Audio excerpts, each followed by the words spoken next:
7 BMW performance mods worth every penny, and 3 that'll destroy your engine. I've seen BMW owners spend $8,000 modifying their car, only to destroy the engine 6 months later. And I've seen owners spend less than $2,000 on the right upgrades and drive that same engine past 250,000 miles. The difference wasn't the budget. It was which 7 mods they chose, and which 3 they avoided completely. Because here's the uncomfortable truth. Most of the performance mods being sold to BMW owners right now aren't tested for reliability. They're tested for dyno numbers. A shop can put a part on your car, watch the horsepower figure go up on a screen, hand you the printout, and never once check what that part does to your engine at 80,000 miles. Nobody's checking that. I am. So today I'm covering the 7 mods that genuinely make your BMW faster without shortening its life, and the 3 that mechanics see wrecking engines over and over, including one that's sitting in probably a quarter of the modified BMWs on the road right now. And I want to be upfront about something. This isn't a list of what's trendy on forums or what gets the most likes on a build thread. This is a list built around one question. Does this mod respect what your engine, your turbo, and your drivetrain were actually engineered to handle? Every mod that makes the worth it list passes that test. Every mod that doesn't fails it, no matter how popular it is. One quick thing before we start. Before you install any performance mod, the first thing I'd actually buy isn't a horsepower part. It's a BMW-specific diagnostic scanner. You need to verify the car is healthy before you add power, and you need to verify it's still healthy after. That one habit alone will catch problems while there's still a $50 fix, instead of finding out 3 months later when they become a $5,000 one. Keep that in mind through this whole list. Now, let's get into it. Worth it number 1. A conservative, platform-specific tune. Everyone assumes a tune is about adding horsepower. The benefit that actually matters is optimization. A good tune corrects factory conservatism that was built in for worst-case fuel quality and worst-case climates everywhere in the world. Think about what BMW is solving for when they write the factory ECU map.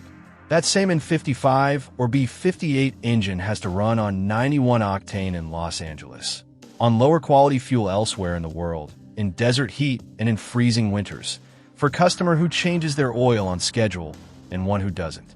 The factory tune has to be safe for all of that at once, which means it leaves real, usable performance on the table almost everywhere. Not because your engine can't handle more, but because BMW has to protect the worst-case customer. A stage 1 tune from a shop that specializes in your exact engine code isn't pushing your car past its limits. It's recalibrating timing and boost within the margins your hardware already has, tightening up what the factory left on the table for legal and environmental reasons. Not because your engine can't handle it. That's a very different thing from what Destroyer number 1 does later in this video, and the distinction matters more than almost anything else in this list. The part owners get wrong is assuming any tune from any shop is interchangeable.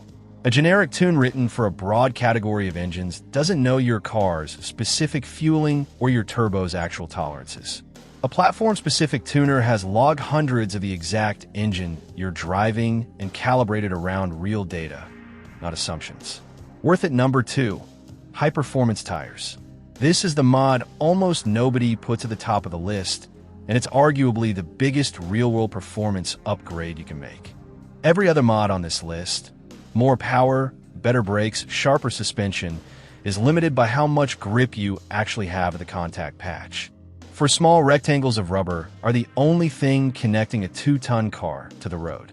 A tune adding 40 horsepower is wasted the moment your factory all seasons starts slipping under acceleration or understeering into a corner. A quality performance tire transforms braking distance, corner and grip, and how confidently you can actually use the power you already have.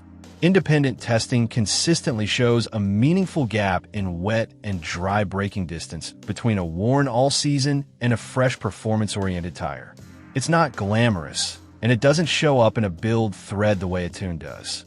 But dollar for dollar, it's one of the highest impact mods that exists, and it's the mod that makes every other mod on this list actually usable instead of theoretical.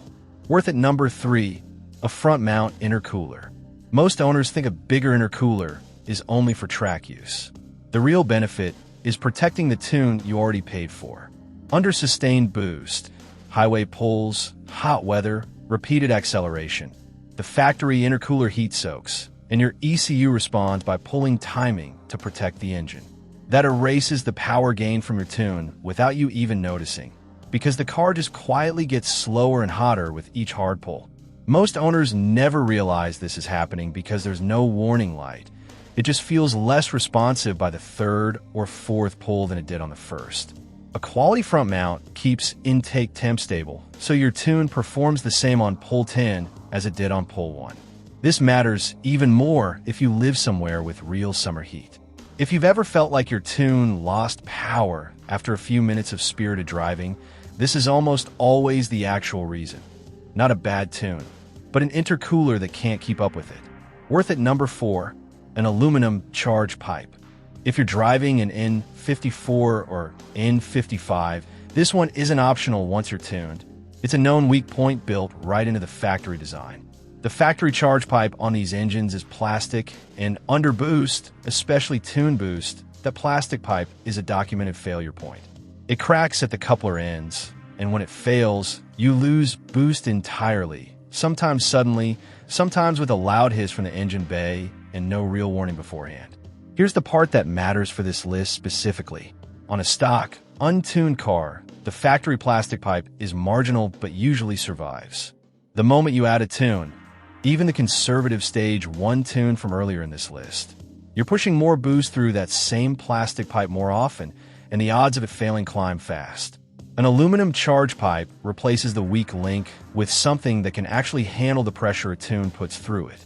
This is less nice to have and more insurance policy for these specific engines.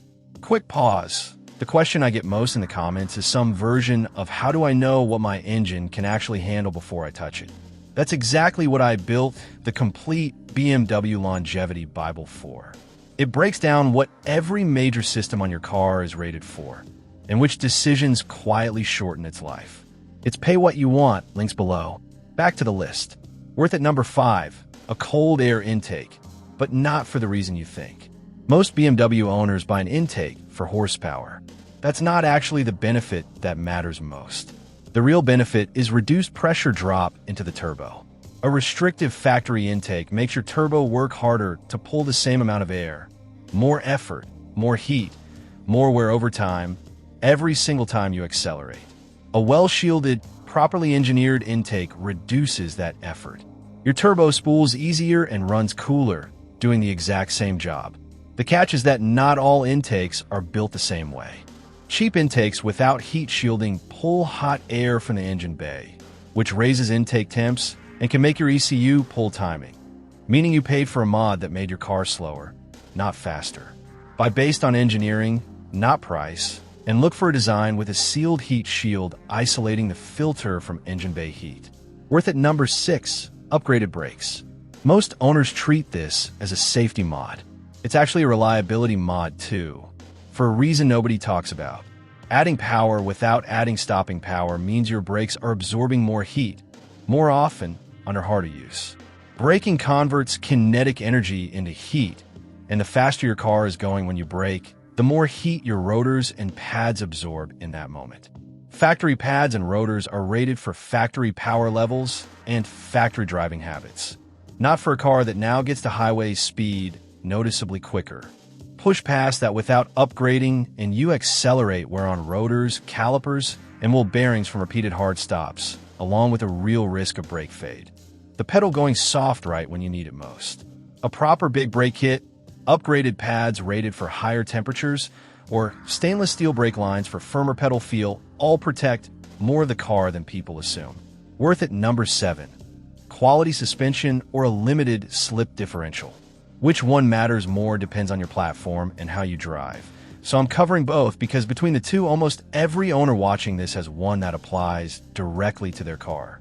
For manual cars and certain automatics, an LSD is one of the most overlooked upgrades that exists. Stock open differentials send power to whichever rear wheel has the least grip. Under hard acceleration, that's one wheel spinning while the other does almost nothing, wasting power and putting uneven stress on that one side of the driveline. An LSD splits that load evenly, which means better corner exit and reduced strain concentrated on a single side of the differential over time. For everyone else, quality suspension, sized correctly for your car's weight and how you actually drive it, sharpens handling without overloading bushings, and mounts the way a cheap, mismatched coilover kit will.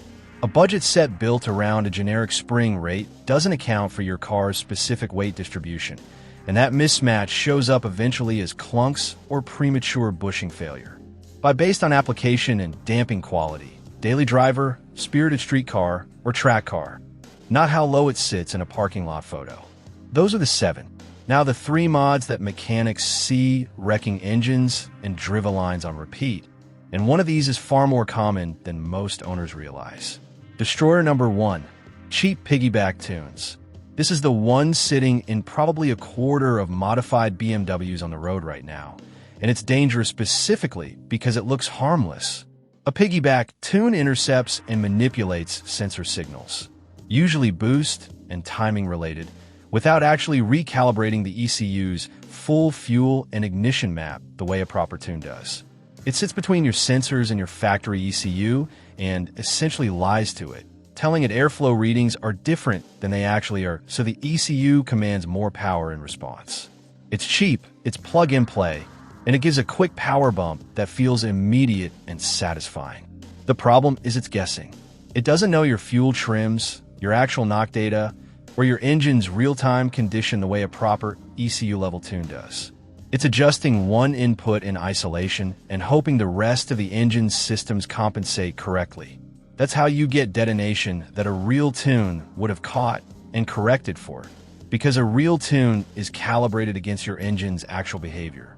And a piggyback unit is calibrated against a generic assumption applied to every car it's plugged into. Destroyer number 2, Catless downpipes without a corresponding tune. Removing the catalytic converter is popular for sound and reduced back pressure, but installing one without a tune calibrated specifically around it is one of the most common causes of failed sensors and, on turbocharged platforms, engine damage. Your ECU is calibrated expecting factory back pressure and factory sensor readings downstream of the cat.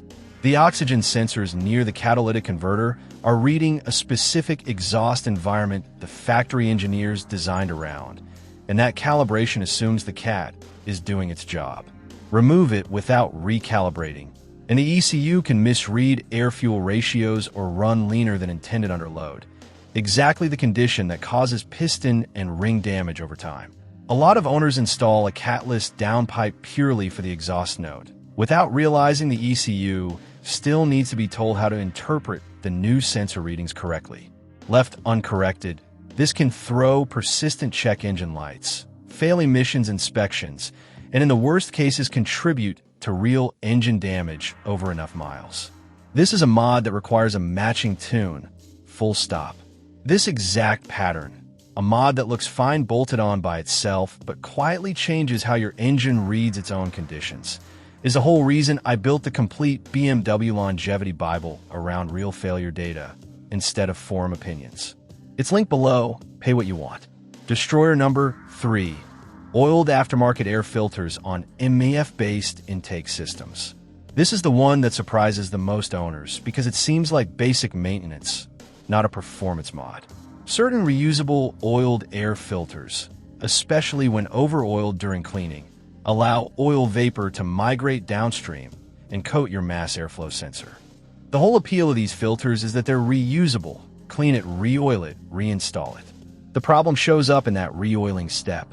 It's extremely easy to apply more oil than the filter needs, and any excess doesn't stay on the filter media. Airflow carries it downstream, right onto the surface of your mass airflow sensor, an extremely sensitive component designed to measure air passing over a heated wire. Once that sensor is coated, it misreads incoming air volume, which throws off your fuel calculations, running rich, running lean, rough idle, or in severe cases, an engine that's been mis-fueled for months before anyone catches it. Check your MEF sensor for oil residue regularly if you're running one of these filters and err on the side of less oil, rather than more. It's a 5-minute check that prevents a genuinely common failure. So to recap, a conservative platform-specific tune, quality performance tires, a front-mount intercooler, an aluminum charge pipe on N54 and N55 engines, a properly shielded cold air intake, upgraded brakes, and quality suspension or an LSD, depending on your car.